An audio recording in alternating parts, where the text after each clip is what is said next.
Welcome back, everybody. It's your boy DBGTX, and we are back with an interesting video and a little bit of a tidbit that I want to go ahead and talk to you guys about in regards to JoJo's All-Star Battle R. See, now I've seen the videos out there, I see the commentaries out there, I see the Twitter feeds out there, and I see a lot of people who are not JoJo fans out there talking about this game like if they played JoJo's All-Star Battle originally and they're here as the JoJo experts and so on and so forth.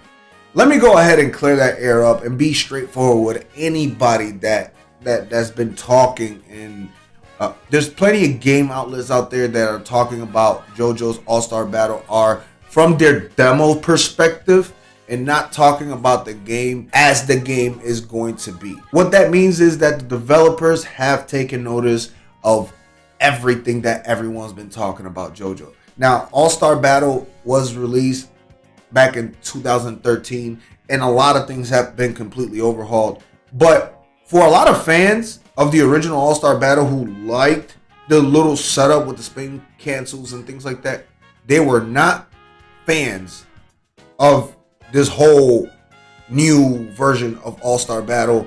And coming into the demo, a lot of them were already talking a lot of bullshit, to be brutally honest. You got a lot of people mentioning that the game doesn't feel smooth anymore, even though it's 60 frames per second and at 4K. You got people saying that the characters are feeling lanky or chunky or janky, where I felt like my Jonathan Joestar in this particular iteration of this game felt more at pace with all the other characters in the later portions of the series. So all of that comes into play. And to be brutally honest, I'm really looking at this game as the black horse for 2D fighting games in this 2022 fall season. If you don't want to believe that, just wait till the game drops. The developers have addressed the desyncing issues online. The developers have been transparent with what they want from this game and what they're trying to achieve. The developers gave us new character entries for the free. Of course, they already had the assets out there, but they took those assets, imported them, and actually worked them to the bone to make sure that those assets felt good for us. Now, will we be getting more characters from Rise of Heaven? Probably. Will that kind of bum out some people? Perhaps. But if you want to take anything away from that, is the following. None of these characters, out of the 52 characters, there's only 2 characters that have been repeated. Jotaro and Dio. Outside of that, every other character is brand new. Every other character plays uniquely. Every other character is their own character. 52 uniquely played characters from the start. And the biggest thing is that the people that developed this particular iteration of JoJo's All-Star Battle R went back to the core of the game and said, this game could have been better. This game is better. This game will be better. And that's exactly what they have done. If you compare JoJo's All-Star Battle R to JoJo's All-Star Battle, you already know that this is a whole different beast.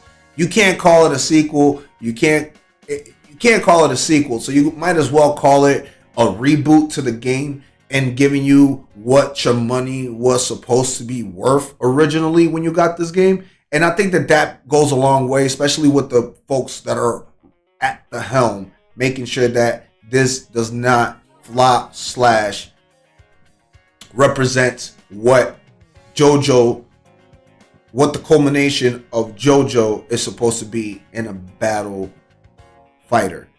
Now, everyone points to Heritage of the Future as the JoJo to play in a 2D format, 2.5D format. Playing Heritage of the Future, one of the games that I played when I was younger, and then playing this, there's a lot of respect being given to Heritage of the Future in All-Star Battle R that was not given to you in All-Star Battle. And I want to just put that out there before anyone judges this game.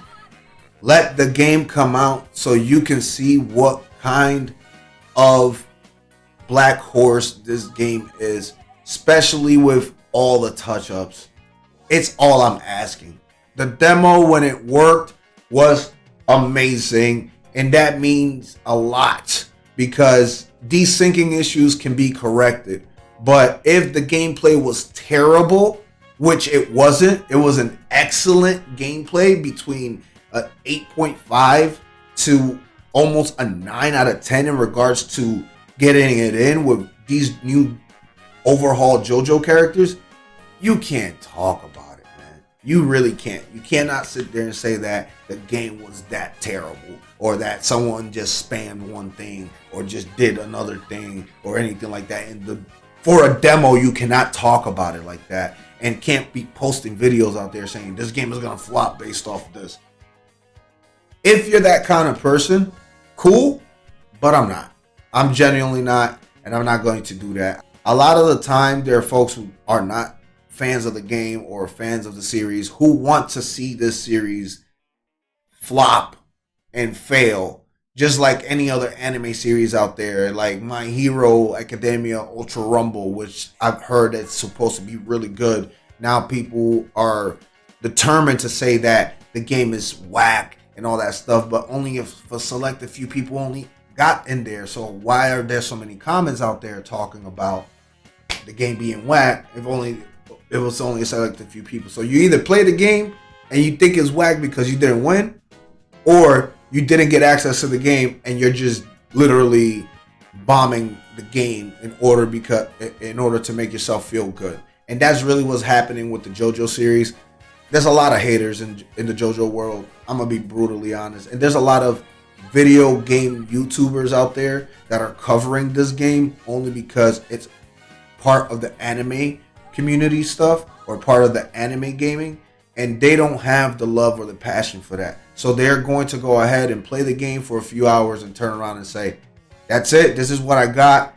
And especially those who don't like the game are going to purchase the game for the sole reason just to say, I purchased the game and I don't like it. So that's another point that I want to put out there. Overall, desyncing issues aside, this game has excellent gameplay, and from everything that we're being shown, all of these characters are going to come in with heat in 2 weeks from now, and that's all I can say, and that's all I can ask for. Now, if that continues to happen on the day of release, then yes, I'll discuss it, talk about it, and all that good stuff.